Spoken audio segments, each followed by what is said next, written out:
My parents threw me out for calling 911 on my star quarterback brother assaulting his girlfriend, but I had evidence of how he'd paid her to keep quiet. So I destroyed their perfect family image forever. Growing up, I was always the snitch of the family. My brother Jake was untouchable. Star quarterback, full ride to Alabama, the whole town's golden boy. Meanwhile, I was just his loser little brother who didn't understand how the world worked. That's what my parents told me every time Jake did something messed up, like when he threw my Xbox down the stairs, or gave me a black eye by accident during practice. Stop being sensitive, you're gonna ruin his career. But last week, I walked in on something I couldn't ignore. I came home early from school with a migraine and heard screaming from Jake's room. His girlfriend Emma was sobbing, begging him to stop. I cracked the door open and saw Jake had his girlfriend Emma pinned against his bedroom wall, his hand around her throat, but not in the good way. She was crying, begging him to let go. Without thinking, I recorded it on my phone and called 911. Jake was arrested that night, released on bail by morning. The next morning, I woke up to the sound of my entire family throwing all of my belongings into bin bags. "You've destroyed this family!" my mom screamed. "Do you know what you've done to his future? To our future!" My dad just stood there, cold as ice. "You have 1 hour to get out. You are no longer our son." I don't know why I tried to reason with them, but I did. This isn't Jake's first time hurting Emma. She's a gold digger, my mom hissed, and you helped her ruin him. So there I was, sitting outside with my garbage bags of stuff with nowhere to go when I got a call. It was Rebecca, Emma's older sister. Turns out, she had heard about the police report and wanted to know how much information I had, but I was crying too hard to speak, and I guess she figured I got kicked out because she told me to just send her my location pin. 20 minutes later, she arrived in her hit-up Toyota Corolla. The drive was silent until we got to her apartment. The second we walked in the door, Rebecca broke down, like completely lost it. She sat on the sofa and hugged her pillow with tears streaming down her face. I'm sorry, she repeated almost 100 times. Emma never told me how bad it was. I should have known. I should have protected her. I sat there, still clutching my garbage bags, not knowing what to say. Here I was, homeless at 17, and I was watching a grown woman fall apart over her sister. That's when her phone rang. Rebecca put it on speaker. It was Emma. "Becca, he won't stop texting me." Emma's voice was shaking. "He says if I don't drop the charges, he's going to release our videos. The private ones." Rebecca's face went white. "He's what?" "He's already sent me 15 messages. His parents must have given him his phone back. He says," Emma's voice cracked, "he says he knows where you live. He knows I'm probably there." My blood ran cold. Rebecca looked at me, then back at her phone. "Emma, listen to me. OP recorded him attacking you. We have proof." There was silence on the other end. Then Emma whispered, "OP has a video?" "Yeah," I finally spoke up. "The whole thing. Him choking you. You begging him to stop. Everything." Rebecca stood up, pacing her tiny apartment. "The lawyer always said he needed someone from inside one of these families. Someone who could prove the parents knew." She stopped and stared at me. "OP, what else do you know? About Jake? About what your parents have covered up?" I thought about all the times things got swept under the rug. The parties where girls left crying. The checks my mom wrote that she thought I didn't see. The hushed phone calls with lawyers. "Everything," I said. "I know everything." Rebecca pulled out her laptop. "Then we're going to bury them. All of them." I smiled. Rebecca's fingers flew across the keyboard while Emma stayed on speaker, her breathing shaky through the phone. I pulled out my own phone, scrolling through the video I'd taken. Jake's face was clear, his hand wrapped around Emma's throat, her desperate pleas audible. The timestamp showed 2:47 p.m., just 3 days ago. "Emma, can you screenshot all his messages?" Rebecca asked, opening a new folder on her laptop labeled Evidence. "Don't delete anything. We need everything documented." I watched Rebecca work, creating subfolders, organizing files. She moved with purpose now, the crying done. Emma sent screenshot after screenshot, each one making Rebecca's jaw clench tighter. Jake's messages escalated from fake apologies to threats about the videos, then to promises that his parents would handle this. "OP, send me that video," Rebecca said. "And anything else you have. Old texts, photos, anything showing Jake's behavior or your parents covering for him." I started with the video, watching the upload bar creep across the screen. Then I remembered the photos I'd taken of checks my mom wrote. 3 different times I'd seen her in the kitchen, checkbook out, whispering on the phone about making problems go away. I'd snapped pictures, not knowing why, just feeling like I should document it. "Holy shit," Rebecca breathed when she opened the images. "These checks. Emma, are these the dates when—" "Yeah," Emma's voice was small. "The first one was after homecoming junior year. The second was last spring. I don't know about the third." My stomach turned. There were other girls. Other times Jake had hurt someone and my parents had just paid them off. Rebecca's phone buzzed. She glanced at it and her face went pale. "My landlord says he got a call about me harboring a runaway." "That's my parents," I said. "They'll try to force me back." "Like hell," Rebecca muttered, typing furiously. "Emma, I'm calling Marcus. Remember him from college? He's a lawyer now, does domestic violence cases." While Rebecca made the call, I kept uploading files. Screenshots of Jake bragging in our family group chat about putting some girl in her place. Photos of bruises on my arms from when Jake would grab me too hard. A video of my dad telling me to stop being dramatic when I showed him my black eye. Rebecca paced while talking to Marcus, occasionally shooting me worried glances. "No, he's 17. Yes, they kicked him out. He has evidence of multiple assaults." Emma had gone quiet on the other line. Then suddenly, "Oh God, he's here. Jake's outside my house. I can see his truck." "Don't go outside," Rebecca said immediately. "Is anyone home with you?" "Just my mom, but she's asleep. She took pain meds for her back. Wake her up now and call 911 if he tries to come in." I could hear Emma moving, her breathing quick. "He's just sitting there, watching the house." Rebecca ended her call with Marcus. "He says Jake's violating the restraining order. Emma, you need to call the police." "They won't do anything," Emma said bitterly. "His dad golfs with half the department. Call anyway. Create a record." Rebecca grabbed her keys. "I'm coming to get you." "I'm coming too," I said. Rebecca shook her head. "You need to stay here. Keep uploading everything. Marcus is coming by in an hour." She left, and I was alone in the apartment. I kept working, finding more evidence I'd collected over the years without really meaning to. A recording of Jake admitting he roughed up his ex-girlfriend Megan. Another of my mom coaching Jake on what to tell the principal after a girl reported him for harassment. My phone rang. Mom. I almost didn't answer, but something made me swipe accept. "You ungrateful little bastard," she hissed. "Do you have any idea what you've done?" Alabama called. "They're reconsidering Jake's scholarship." "Good," I said. "You're going to fix this. You're going to tell the police you lied, that you misunderstood what you saw." "I have it on video, Mom." Silence. "Then, videos can be edited. You're going to delete it and come home." Number. "Then you're going to find yourself in more trouble than you can imagine. We know where you are. Rebecca Winters, apartment 4B. Did you think we wouldn't find out?" My hands shook. "Are you threatening me?" "I'm telling you how the world works. The same way we've been trying to tell you for years. Jake's future matters. Yours doesn't. Come home now, or we'll make sure you regret this for the rest of your life." She hung up. I stared at my phone, then quickly started backing up everything to a cloud drive. If they were going to come after me, I needed copies everywhere. 30 minutes later, Rebecca returned with Emma. Emma's eyes were red and puffy, but she moved with determination. She hugged me, which surprised us both. "Thank you," she whispered, "for believing me, for doing something." "Jake left when he saw me coming," Rebecca said. "But we got pictures of his truck outside. More evidence he's stalking her." Marcus arrived right on time, a tall black man in a rumpled suit carrying a battered briefcase. He shook my hand firmly. "You're brave, kid. Not many people would stand up to their own family." We spent the next 2 hours going through everything. Marcus took notes, asked questions, made copies. He was particularly interested in the checks. "This establishes a pattern," he said. "Your parents knew about Jake's behavior and actively covered it up. That's conspiracy, maybe even racketeering if we can prove they did this repeatedly." "They did," I said. "Mom keeps a second set of books for the restaurant. I've seen them. She records the payoffs there, hides them them as business expenses. Marcus's eyes lit up. Can you get those books? Maybe. They keep them in the office safe at home. Don't do anything illegal, Marcus warned. But if you can legally access them, Emma spoke up. What about the other girls? The ones they paid off? We'd need them to come forward, Marcus said. Without their testimony, the checks don't prove much. Rebecca pulled up social media on her laptop. I know some of them. Megan transferred schools junior year, suddenly. And there was that girl from the volleyball team, Sarah. I can reach out, Emma said quietly. Girl to girl. They might talk to me. We worked until past midnight, building our case. Marcus left with a flash drive full of evidence, promising to file motions in the morning. Emma crashed on Rebecca's couch, too scared to go home. I lay on the floor in a sleeping bag Rebecca had found, staring at the ceiling. 3 days ago, I was just Jake's loser brother. Now I was homeless. But for the first time in my life, I felt like I was doing something right. My phone buzzed. A text from an unknown number. You have no idea what you've started. Drop this now, or everyone will know what kind of person you really are. I showed it to Rebecca. She took a screenshot, added it to the evidence folder. Let them threaten us, she said. We have the truth. The next morning, I woke to pounding on the door. Rebecca checked the peephole, and her face went white. It's the police. Emma sat up on the couch, terrified. I felt my heart racing. Had my parents actually called the cops on me? Rebecca opened the door. 2 officers stood there, one older with gray hair, one younger. We're looking for a runaway minor, the older one said. We have a report that he might be here. He's not a runaway, Rebecca said firmly. He was kicked out by his parents. That's not what they're saying. They say he left after a family argument and they're worried about him. I stepped into view. I'm right here, and I'm not going back. The younger officer looked uncomfortable. Son, you're 17. Your parents have rights. They threw my stuff in garbage bags and told me I wasn't their son anymore. I said, I have witnesses. He's safe here, Rebecca added. And we've already contacted a lawyer. The older officer sighed. Look, I know the Thompsons. Good family. I'm sure this is all a misunderstanding. Is that what you said about all the girls Jake hurt? I interrupted. The ones my parents paid off? Both officers went still. The younger one glanced at his partner. What girls? The ones Jake assaulted. The ones my parents wrote checks to so they'd stay quiet. Is that the good family you know? The older officer's face hardened. That's a serious accusation, son. It's not an accusation. I have evidence. Photos of the checks, videos of Jake attacking his girlfriend, recordings of my parents coaching him on how to lie about it. Rebecca stepped forward. We've already provided everything to our lawyer. He'll be filing charges today. The officers exchanged looks. The older one pulled out a notepad. We're going to need to see this evidence. Our lawyer will provide it through proper channels, Rebecca said coolly. They left after taking basic information, warning me that my parents might file more formal charges if I didn't return home. I didn't care. I was done protecting Jake. Done pretending our family was perfect. Emma's phone rang. She looked at the screen and her face crumpled. It's Megan, the girl who, she says she'll talk to us. Rebecca immediately put the phone on speaker as Emma answered. Megan's voice came through shaky and uncertain. Emma, first period. I got your message about Jake. Megan, thank you for calling back. Emma said softly. Are you somewhere safe to talk? I'm in my car.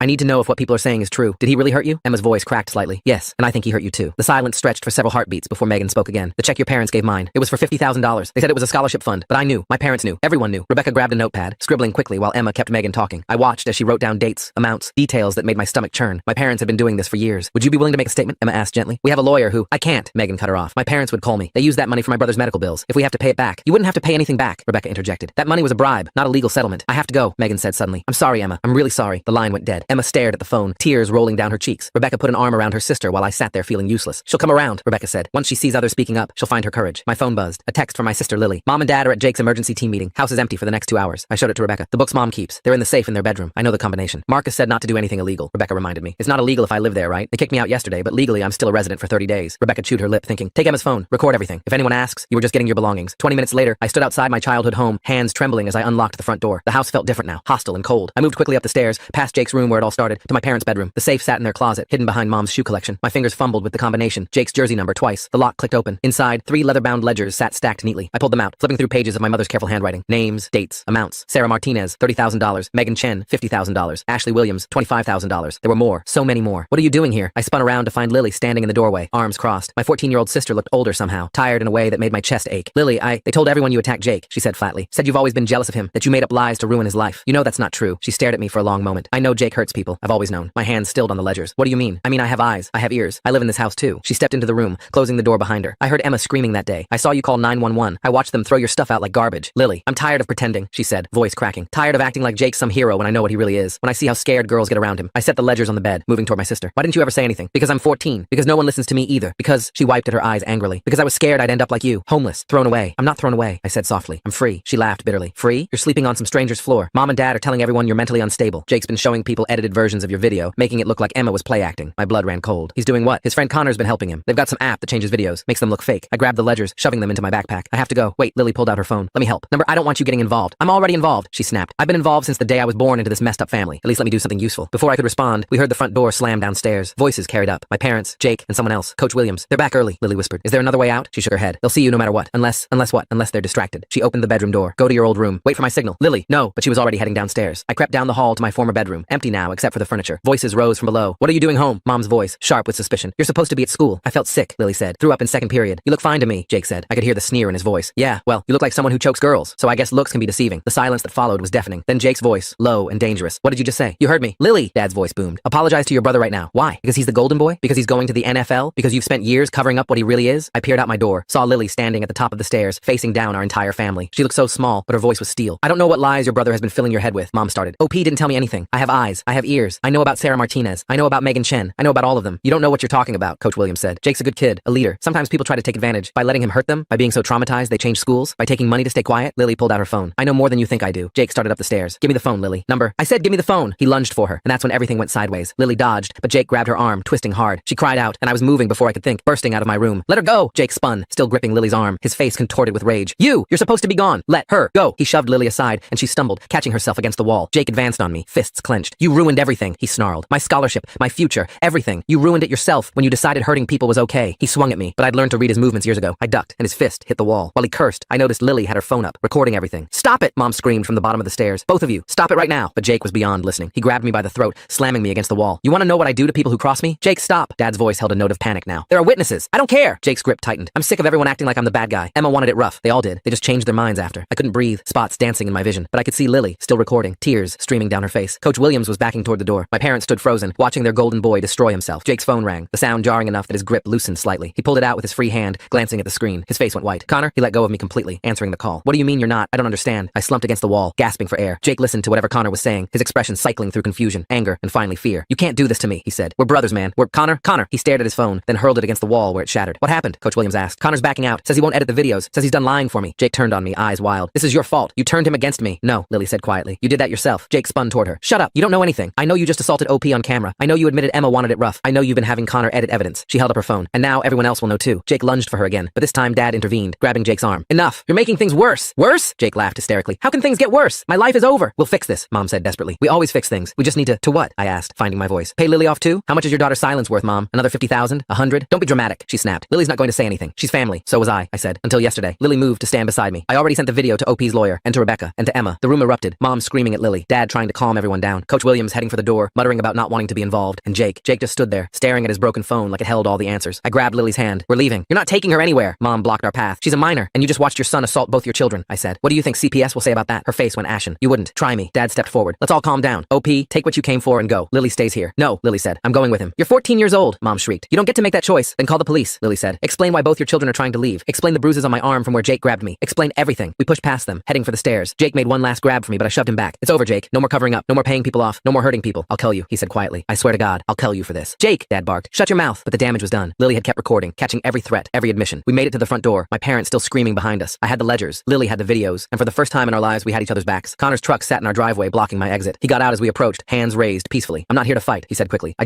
need to talk to you. Move your truck, I said. Please, 5 minutes. I have something you need to hear. I glanced at Lily, who nodded slightly. 5 minutes. Connor looked exhausted, like he hadn't slept in days. I've been Jake's friend since we were kids. I've always known he was. Intense. But I told myself it was just competitiveness. That the girls were exaggerating. That your parents were just protecting him from gold diggers. And now I realize I've been helping a monster. He pulled out his phone. Jake asked me to edit that video. Make it look consensual. Add some filters to make it seem staged. I said yes at first. I always say yes to Jake. But you didn't do it. Number. Because I finally watched the whole thing. Really watched it. Heard Emma begging. Saw the fear in her eyes. And I realized, how many times have I seen that fear? How many times have I looked away? Lily stepped forward. Why are you telling us this? Because Jake's been recording things too. Bragging sessions with the team. Conversations about the girls. Discussions with your parents about paying people off. He held out a flash drive. I've been his tech guy for years. I have everything. I stared at the drive. Why would you give this to us? Because last week, my little sister started dating a guy on the team. And when I saw how he grabbed her at a party, how she flinched, I realized I'd been enabling this whole culture. Jake's just the worst of them. I took the drive. This could end your football career too. You know that, right? Yeah, I know. He moved his truck, then paused. For what it's worth, I'm sorry. For all the times I stood by. For all the times I chose football over doing what was right. He drove away, leaving Lily and me standing in the driveway of our childhood home. Through the window, I could see our parents arguing, Jake pacing like a caged animal. We can't go back, Lily said quietly. I know. Where are we going to go? I thought about Rebecca's tiny apartment, already crowded with Emma staying there. About Marcus the lawyer and his warnings about keeping everything legal. About the flash drive in my hand and the ledgers in my backpack. First, we're going to Rebecca's. Then we're going to figure out how to keep you safe. What about keeping you safe? Jake threatened to kill you. Jake threatens a lot of things, but he's about to have bigger problems than me. We drove in silence for a while, Lily clutching her phone like a lifeline. Finally, she spoke. Do you think they ever loved us? Or were we just accessories to Jake's success? I didn't have an answer for that. Maybe I never would. Rebecca's apartment complex came into view. As we pulled in, I saw 2 more cars I didn't recognize. Through the window, I could see Rebecca's living room was full of people. Emma was there, talking to a girl I vaguely recognized from school. Marcus the lawyer sat at the kitchen table with an older woman in a police uniform. Looks like the cavalry's here, I said. Are you scared? Lily asked. Terrified. You? Yeah, but also, she looked at me. Also kind of relieved. Like maybe we can finally stop pretending everything's okay. We got out of the car, gathering our evidence. The ledgers, the videos, the flash drive from Connor. Truth in digital and paper form. As we walked toward the apartment, my phone rang. Unknown number. I almost didn't answer, but something made me pick up. Hello? Is this OP Thompson? A woman's voice. Professional and clipped. Yes. This is Principal Morrison from Westfield High. I'm calling to inform you that you're being suspended pending an investigation into malicious rumors you've been spreading about one of our student athletes. I laughed. I couldn't help it. Malicious rumors? I have video evidence of assault. Videos can be doctored. We've seen the edited versions that show this was clearly a consensual roleplay situation that you've misrepresented. And who showed you these edited versions? Jake? His friend Connor, who just admitted to me that Jake asked him to doctor them? Silence. Then, that's a serious accusation. It's not an accusation. It's a fact. And I have proof. Regardless, you're suspended until further notice. And if you continue spreading these lies, we'll have no choice but to expel you and pursue legal action. Do what you have to do, I said. But you might want to talk to your lawyers first, because what's coming out about your star athlete and your football football program is going to make suspension the least of your worries. I hung up. Lily looked at me with wide eyes. Did you just tell off the principal? I guess I did. That was kind of badass. Don't get any ideas. We reached Rebecca's door. Before I could knock, it opened. Rebecca stood there looking frazzled but determined. Thank God you're okay. We saw Lily's video. Are you both hurt? We're fine, I said. And we have the ledgers. And Connor gave us inside, she said quickly. Emma's uncle is here. He's a detective. He's been building a case against the football program for months. We entered the crowded apartment. Emma immediately hugged Lily, whispering something that made my sister tear up. The older woman in the police uniform stood, extending her hand. Detective Patricia Santos, she said. Emma's my niece. I've been investigating complaints about the Westfield football team for 6 months. Your evidence might be exactly what we need. I handed over the ledgers and flash drive. There's more. My mom keeps records of payoffs. My dad has connections with boosters who help cover things up. Coach Williams knows everything and does nothing. We'll need you to make formal statements, Detective Santos said. Both of you. I'm 14, Lily said. Don't my parents have to be present? Given that they're subjects of the investigation and you have video evidence of them witnessing an assault without intervening, we can work around that. The detective's expression softened. We'll make sure you're protected. Marcus, the lawyer, looked up from the ledgers. This is extensive. Your mother documented everything. Names, dates, amounts, even notes about what each payment was for. She's always been meticulous, I said bitterly. Her meticulousness is going to put her in prison, he replied. The girl talking to Emma stood up. I'm Sarah Martinez. I was one of the first ones they paid off. Sophomore year, first period. I want to help. I want to testify. That's brave of you, Detective Santos said. We'll need to coordinate with the district attorney, but with multiple victims willing to come forward. How many are there? Lily asked quietly. The detective's face was grim. Based on our preliminary investigation, at least a dozen over the past 4 years, possibly more. My phone buzzed. Mom calling. I declined. It immediately rang again. You should answer, Marcus advised. Record it if you can. I put it on speaker. What? You bring your sister back right now? Mom's voice was shrill. I don't care what you do with your life, but you will not drag Lily into your delusions. They're not delusions, Mom. You know they're not. I know you're destroying this family. Your father's business partners are already calling. The restaurant reservations are being canceled. You're ruining us. No, Mom. You ruined yourselves when you decided Jake's football career was worth more than his victim's safety. They were compensated. They agreed to the terms. You mean you paid them to stay quiet about crimes? That's called witness tampering, Mom. It's illegal. Don't you lecture me about illegal. You broke into our house. You stole from us. I took evidence of your crimes, and I was retrieving my belongings from my legal residence. You have no idea what you've started, she hissed. The people who support this team, who've invested in Jake's future, they won't let you destroy everything they've built. Is that a threat? It's a promise. Bring Lily home, or what? You'll throw her stuff in garbage bags too? Tell everyone she's mentally unstable? Pay someone to shut her up? The line went quiet. Then Dad's voice. Son, please, let's talk about this rationally. Come home, bring Lily, and we'll work something out. We'll get you help for your jealousy issues. We'll make sure you graduate. We'll even help with college. I don't want your help. I want justice for the girls Jake hurt. Those girls got justice. They got paid. Money isn't justice, Dad. It's a bribe. You ungrateful. He cut himself off. When he spoke again, his voice was cold. Fine. You want to play hardball? Your college fund is gone. Your car insurance is canceled. Your health insurance will be terminated tomorrow. Your phone will be shut off by tonight. Let's see how long you last in the real world without our support. I'll last longer than you will in prison, I said, and hung up. The room was silent for a moment. Then Detective Santos spoke. That was well handled. And recorded? I nodded. Every word. Good. Now let's talk about next steps. We'll need to move quickly before they can destroy any more evidence or intimidate any more witnesses. As she outlined the plan, I felt Lily's hand slip into mine. My little sister, who'd found the courage to stand up when it mattered most. Around us, the apartment buzzed with activity. Emma and Sarah comparing experiences, finding strength in shared trauma. Rebecca coordinating with other potential witnesses. Marcus reviewing evidence and preparing legal strategies. My phone buzzed one last time before the service cut off. A message from an unknown number. You think you've won, but this isn't over. Jake has friends. The team protects its own. Watch your back. I showed it to Detective Santos, who added it to the growing pile of evidence. Let them threaten, she said. Every message, every attempt at intimidation just strengthens our case. As the afternoon wore on, more people arrived. Megan Chen, who'd finally found her courage. Ashley Williams, the coach's own daughter, ready to testify about what happened at her Sweet 16 party. Others I didn't recognize, drawn by word spreading through whispered conversations and private messages. The apartment meant for one person now held over a dozen, all united by shared trauma and newfound determination. And at the center of it all, the evidence we'd gathered. Ledgers and videos, recordings and receipts. Years of cover-ups documented in my mother's careful handwriting. We're going to need a bigger space, Rebecca said, looking around her crowded living room. I might be able to help with that, a new voice said from the doorway. We all turned to see a middle-aged woman in a cardigan and sensible shoes. She looked familiar, but I couldn't place her. Mrs. Davidson? Lily said, surprised. What are you doing here? My English teacher stepped into the apartment, surveying the scene with sharp eyes. Sarah Martinez is my goddaughter. She called me. She looked directly at me. I've suspected something was wrong with the football program for years. Every time I tried to report concerns, I was shut down, told I was overreacting, threatened with termination if I didn't drop it. Mrs. Davidson, I have documentation too, she continued. Every incident I witnessed, every complaint that was buried, every time a girl suddenly transferred schools or dropped out. She held up a thick folder, 4 years worth. Detective Santos took the folder, flipping through it. Her expression grew more serious with each page. This is comprehensive. I'm a teacher, Mrs. Davidson said simply. Documentation is what we do. She turned to me and Lily. I heard what your parents did, kicking you out, threatening to cut off support. That's abandonment and financial abuse of minors. We'll be okay, I said. No, you won't. Not without help. She straightened her cardigan. I have a spare room, 2, actually. My husband and I never had children of our own. You'll stay with us until we can sort out proper guardianship arrangements. Mrs. Davidson, we can't. You can, and you will. I've already spoken to CPS. Given the circumstances and my standing as a mandated reporter who witnessed abuse, they're expediting emergency placement. Lily looked at me, hope flickering in her eyes for the first time since this all started. It's not charity, Mrs. Davidson added firmly. It's what decent people do when children need help. And despite what your parents seem to think, you're still children who deserve protection. My throat felt tight. After everything, after being thrown away by my own family, here was a teacher I'd barely spoken to outside of class offering us a home. Thank you, I managed. Don't thank me yet. We have work to do. She looked around the room at all the gathered witnesses. All of us do. Taking down a system this entrenched won't be easy. They'll fight back. They'll try to discredit us, threaten us, break us apart. Let them try, Emma said, steel in her voice. We have something they don't. What's that? Sarah asked. Each other, Emma replied. And the truth. As if on cue, several phones buzzed simultaneously. The local news had picked up the story. Star quarterback arrested on multiple assault charges. Westfield High football program under investigation. Parents charged with witness tampering and conspiracy. Jake's mugshot stared out from the screen.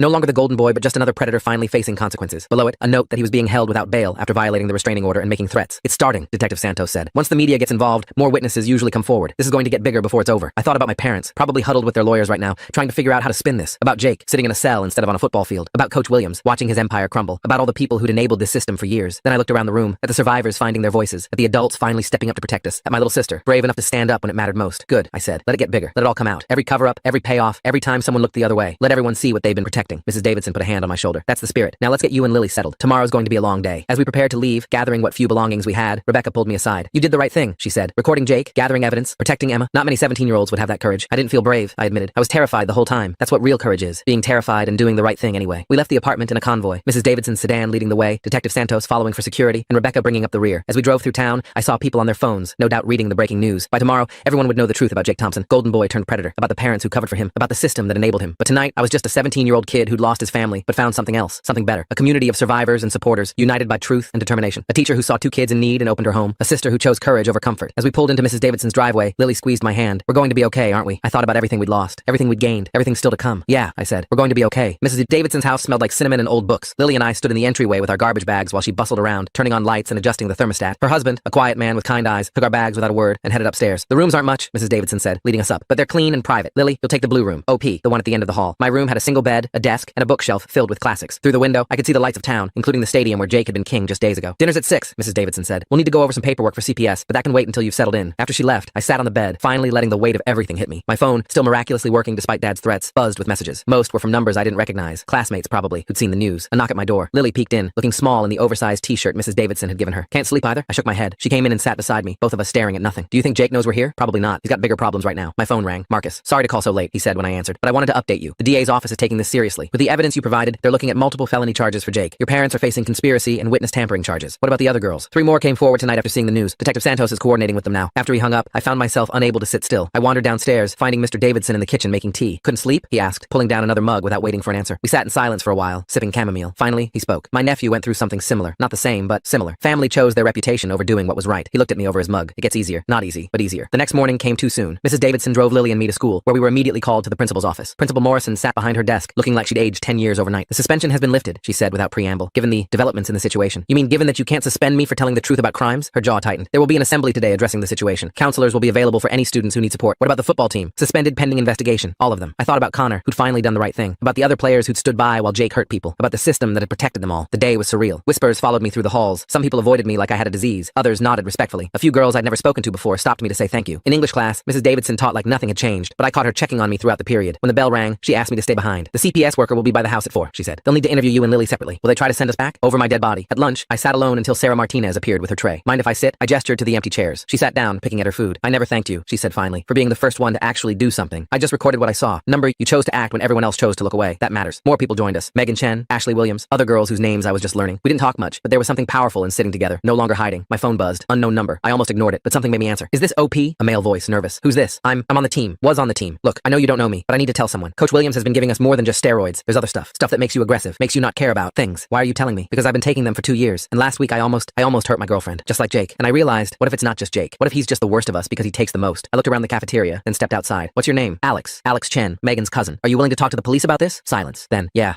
I think I am. I gave him Detective Santos's number. After he hung up, I stood there processing this new information. It wasn't an excuse for Jake. Plenty of guys took whatever coach gave them and didn't hurt people. But it was another piece of the puzzle. After school, I found Lily waiting by Mrs. Davidson's car, surrounded by a group of freshman girls. Your brother's really brave, one of them was saying. My sister graduated 2 years ago, and she said everyone knew about Jake, but nobody would do anything. Lily caught my eye and gave me a small smile. Maybe she wasn't as alone as she thought. The CPS interview was exhausting. They asked about everything. Our home life, our parents' behavior, the incident at the house. Lily and I were interviewed separately, but our stories matched because we were telling the truth. Given the circumstances, the social worker said finally, we're approving the emergency placement with the Davidsons. There will be a formal hearing in 30 days, but I don't anticipate any issues. That evening, Detective Santos called with an update. Jake had been denied bail after threatening a guard. My parents had made bail, but were under house arrest. Coach Williams had been arrested on substance distribution charges after Alex Chen's testimony led to a search of his office. We also had something interesting happen, she added. Connor Matthews walked into the station with a box of recordings. Apparently he's been documenting things for years, thinking it was funny, until he realized it was evidence. The next few days blurred together. School, where I was either a hero or a traitor depending on who you asked. The Davidson house, where Lily and I were slowly learning what a normal family felt like. Phone calls from Marcus about the legal proceedings. Then came the text that changed everything. This is Austin, Megan's brother. Jake's out. His parents posted some kind of emergency bail. Megan's missing. I called him immediately. What do you mean missing? She left for school this morning but never showed up. Her car's gone. She's not answering her phone. My blood went cold. I found Mrs. Davidson and showed her the text. We need to call the police, she said immediately. But even as we called, I had a sick feeling. Jake had always been possessive. If he thought Megan had betrayed him by talking to us. My phone rang. Lily. Jake's here, she whispered. At school. He's in the parking lot. Where are you? Library. With friends. But OP point. He's got Megan with him. She looked scared. I was already running for Mrs. Davidson's car keys. Call 911. Now. Already did. But you know how long they take to get here. Mrs. Davidson appeared, grabbing the keys from my hand. I'm driving. You call Detective Santos. We made it to the school in record time. Jake's truck was in the parking lot. Megan visible in the passenger seat. Jake stood by the driver's door, scanning the area. Stay in the car, Mrs. Davidson ordered. But I was already getting out. Jake saw me and his face twisted into an ugly smile. There he is. My baby brother. The snitch. Let her go, Jake. She's my girlfriend. We're just talking. Through the truck window, window, I could see Megan's terrified face. She mouthed something I couldn't make out. The police are coming, I said. You're violating your bail conditions just by being here. You think I care? You've already ruined my life. Might as well finish the job. He opened the truck door, and I saw what Megan had been trying to tell me. Jake had a knife. Jake, don't do this. Don't do what? Take my girlfriend for a drive? Have a conversation about loyalty? More cars were pulling into the parking lot. I recognized Rebecca's Toyota, Connor's truck. Word had spread fast. It's over, Jake. Let her go, and maybe you can still make a deal. A deal? He laughed bitterly. You know what my lawyer said? 25 to life. That's my deal. Because of you. Because of what you did. I didn't do anything those girls didn't want. Then why did you have to pay them to keep quiet? His face went red. He grabbed Megan's arm, pulling her partially out of the truck. She cried out, and that's when everything happened at once. Connor's truck screeched to a stop directly behind Jake's, blocking him in. Rebecca jumped out of her car with Emma and several other girls. More cars arrived. Parents who'd heard what was happening. Jake looked around wildly, realizing he was trapped. His grip on Megan tightened. Back off, all of you. Jake, please, Megan whimpered. You're hurting me. I'm hurting you? I bought you jewelry. I treated you like a princess, and you betrayed me just like the rest. Sirens in the distance, getting closer. Jake's eyes darted between the growing crowd and the knife in his hand. You won't do it, Connor said, stepping forward. I know you, Jake. You're not a killer. You're just a bully who's finally getting caught. Shut up. You betrayed me too. No, I finally stopped enabling you. There's a difference. The police cars screamed into the parking lot. Officers poured out, weapons drawn. Drop the knife. Detective Santos's voice boomed through a megaphone. Let the girl go. Jake looked at me one last time. This is all your fault. Then he shoved Megan away and raised the knife. Not toward her or anyone else, toward himself. Jake, no! I found myself running forward. The officers tackled him before he could do anything, the knife clattering across the asphalt. Megan collapsed into Austin's arms, sobbing. Jake was on the ground, screaming threats and obscenities as they cuffed him. I'll kill you, he screamed at me. I'll kill all of you. They dragged him away, still screaming. The crowd stood in shocked silence. Everyone needs to clear out, Detective Santos announced. This is a crime scene now. As people dispersed, I found myself standing with Lily, who had appeared from somewhere in the chaos. Is it over? She asked quietly. I don't know. Mrs. Davidson appeared, wrapping an arm around each of us. Come on, let's go home. That night, the news was full of the story. Jake's second arrest, the knife, the threats. My parents were shown being arrested again, this time for attempting to intimidate witnesses. Apparently, they've been calling the other victims' families. The whole house of cards is falling, Mr. Davidson observed, turning off the TV. The next morning brought a call from Marcus. Jake's being charged with attempted kidnapping, assault with a deadly weapon, and making terrorist threats. He won't be getting out again. What about my parents? Their bail was revoked. They're being held pending trial. I should have felt relieved. Instead, I just felt empty. School was canceled for the rest of the week. Lily and I spent the days at the Davidsons, trying to process everything. Other victims came by. Emma, Sarah, Megan. We didn't talk about Jake or the case. We just existed in the same space, finding comfort in shared survival. Connor came by on Thursday, looking haggard. I wanted to apologize, he said, for all the years I stood by, for all the times I could have stopped him. You can't apologize to me, I told him. I'm not the one he hurt. He nodded, understanding. The other girls, would they talk to me? I want to apologize to them. You'd have to ask them. He left his number. Some of the girls would eventually call him. Others wouldn't. That was their choice to make. Friday brought another surprise. A woman showed up at the door, introducing herself as Jake's court-appointed attorney. I need to inform you that Jake wants to make a deal, she said. He'll plead guilty to all charges in exchange for a reduced sentence. But he has conditions. What conditions? He wants a face-to-face meeting with you. In prison, with attorneys present. Absolutely not, Mrs. Davidson said immediately. But I found myself considering it. What does he want to say? He says he wants to apologize, to explain. He says you deserve to know the whole truth. I looked at Lily, at Mrs. Davidson, at this woman offering me a chance to face my brother one last time. I'll think about it. She left her card. That night, I couldn't sleep, turning the decision over in my mind. Did I want to hear what Jake had to say? Did it matter? Saturday morning, Detective Santos called with news that made the decision for me. We found something in Coach Williams' records. Documentation going back years. Your brother. He's been on performance enhancers since he was 14. Substances that are known to increase aggression, reduce empathy. It doesn't excuse what he did, but it explains some of it. Your parents knew. They signed consent forms. They paid for the treatments. I thought about Jake at 14, already being groomed to be a star, already being pumped full of chemicals that would change his brain, still responsible for his choices, but maybe not entirely the monster I'd painted him as. I'll meet with him, I decided. The meeting was set for Monday. Mrs. Davidson insisted on coming with me, along with Marcus. The prison was an hour away, a gray building that looked exactly as depressing as I'd imagined. Jake looked smaller and orange, thinner. The arrogance was gone, replaced by something I'd never seen before. Fear. Hey, he said quietly. Hey. We sat across from each other at a metal table, lawyers on either side. I'm sorry, he started. I know that doesn't mean anything. I know it doesn't fix anything, but I'm sorry. For what, exactly? For all of it. For hurting Emma. For hurting all those girls. For trying to hurt you and Lily. For being what I became. What you became, you chose. I know. I chose to hurt people. I chose to use my strength against them. That's on me. But he looked at his hands. Do you remember when I was 14? When I started getting the injections? The steroids. Not just steroids. Other stuff. Stuff that made me feel invincible. Stuff that made me stop caring about consequences. Coach said it would make me a better player. Mom and Dad said it would secure my future. That's not an excuse. No, it's not. Plenty of guys took the same stuff and didn't become monsters. But I need you to know. The brother you remember. The one who taught you to throw a football when you were 6. He was real. Before the substances. Before the pressure. Before I let it all go to my head. I thought about those early memories. Jake helping me with homework. Jake defending me from bullies in elementary school. When had it all gone wrong? I'm going to plead guilty, he continued. To all of it. I'm going to get 25 years minimum. I'll be 45 when I get out. My life is over. The girls you hurt. I know. Their lives are changed forever because of me. I can't fix that. I can't take it back. All I can do is make sure I never hurt anyone again. Why did you want to see me? He was quiet for a long moment. Because you're my brother. Because despite everything, you tried to save me from myself that day in the parking lot. Because I wanted you to know that I know what I did was wrong. And because I wanted to ask you something. What? Look after Lily. She's going to need you. And maybe write me sometimes. Not now. Not for a long time. But maybe someday. I stood up. I can't promise that. I know. As we left, I looked back once. Jake sat at the table, head in his hands. My brother, the golden boy, reduced to a number in a system he'd never thought would apply to him. The drive back was quiet. Mrs. Davidson finally spoke as we pulled into town. How do you feel? I don't know. Empty, sad, relieved, all of it. That's normal. It'll take time to process. The trial happened 2 months later. Jake pled guilty to all charges. My parents were convicted of witness tampering, conspiracy, and child endangerment. Mom got 5 years. Dad got 3. The restaurant was sold to pay legal fees and settlements to the victims. The football program was disbanded. Coach Williams got 10 years for substance distribution and endangering minors.